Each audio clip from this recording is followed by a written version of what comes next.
L'objet du jour sera une boule de papier rageusement froissée par un manager stressé. L'histoire que je vais raconter est plutôt une expérience menée par Henri Laborie dans les années 80 et connue. Elle a donné lieu à un film, Mon oncle d'Amérique.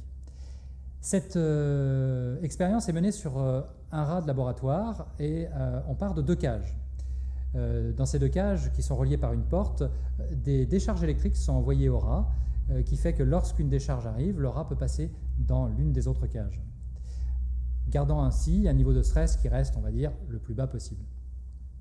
Ça, c'est la première expérience. La deuxième expérience, on enlève la deuxième cage, on ferme la première et on envoie toujours ces impacts électriques. Et on voit que le rat qui doit subir, malgré lui, ces impacts, qui sont comme des impacts du stress d'une certaine manière, va développer ulcères, hypertension, stress d'une manière générale. Puis on fait une troisième expérience, toujours avec une seule cage, et on introduit un rat qui ne connaît pas, on va dire, encore la situation, et on découvre que notre premier rat va trouver une solution pour garder un niveau de stress relativement proche de celui qu'il a connu dans la première cage. Comment fait-il? C'est très simple, il agresse le rat introduit dans la cage. Et cette agression entre rats va leur permettre à l'un et à l'autre d'ailleurs de garder un niveau de stress relativement bas.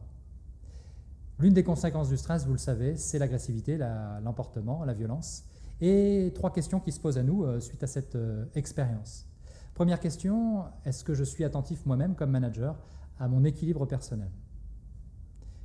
Deuxième question, est-ce que je suis attentif également à l'équilibre de mes équipes, à leur santé? Et troisième question, est-ce que j'ai conscience que certains conflits peuvent être nés de situations de stress et qu'il vaut mieux soigner les causes que les conséquences?